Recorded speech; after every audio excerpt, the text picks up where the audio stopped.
their district is closed. So if a district refuses to open against the governor's order, these options will now be made available to those families. Those families can embrace the distance learning.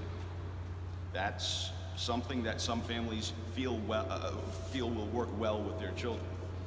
However, as I alluded to earlier, there may be some issues with competition for the technology. If mom or dad is working from home and there's limited computer equipment, etc., or if you have 3 children, one in 5th grade, one in middle school, one in high school, you could have obviously an issue there.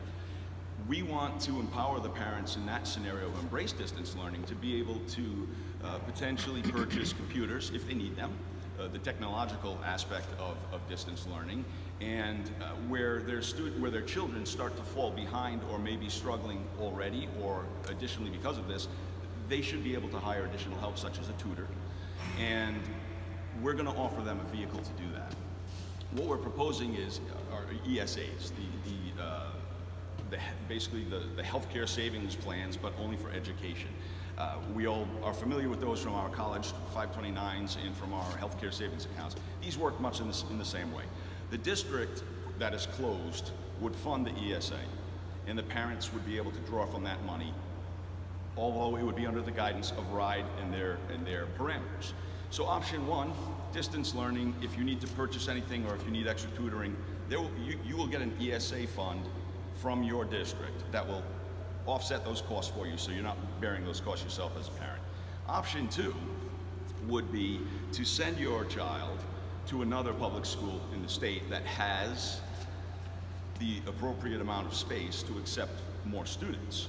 Of course, the disease parameters would still apply. So if you're from a district that has been precluded from in-person learning due to the disease rate, certainly you wouldn't be able to send that child into a district that is open. That would obviously be counterproductive to trying to control the health crisis.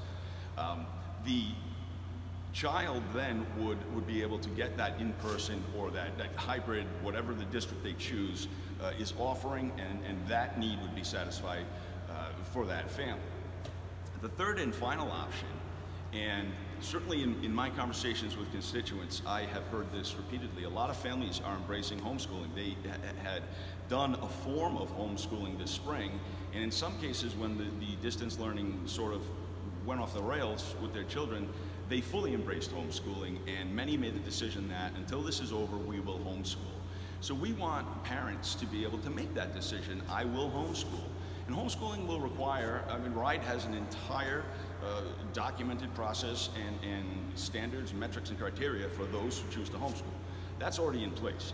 We want those parents to be able to purchase curricula in a box. You know, they're online, they're available, you can purchase them right now. They're digital usually. We want them to be able to purchase any technology that might be necessary, be it computers, projectors.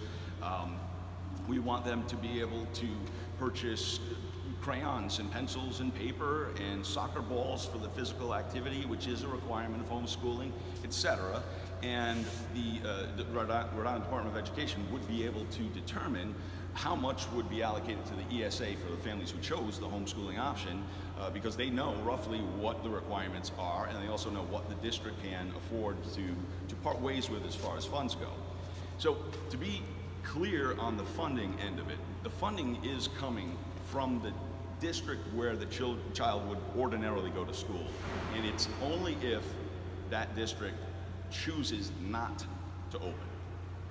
In that case, the per pupil price, which we, for sake of argument, can round to around $17,000 per child, is now essentially available, and from that, money will go into an ESA, which is controlled.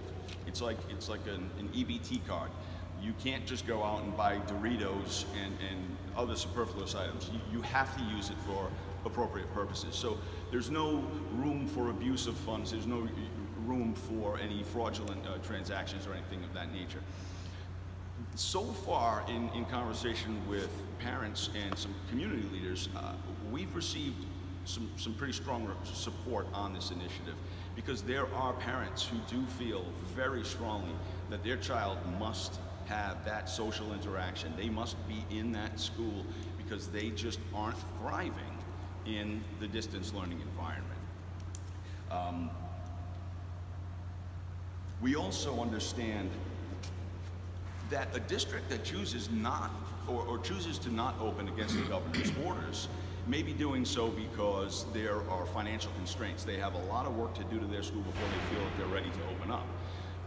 So certainly people will ask the question, what happens when money from that district goes to bring the child either homeschooling or to another district? And that's a good question. We recognize that there will be substantial savings in school districts that do not have in-person learning.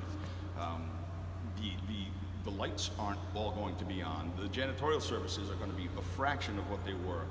Much of the staff, whether it's food service or other, it will not be a cost. There won't be a transportation cost. There will be savings to those districts which would free up funds otherwise not free. And furthermore, the CARES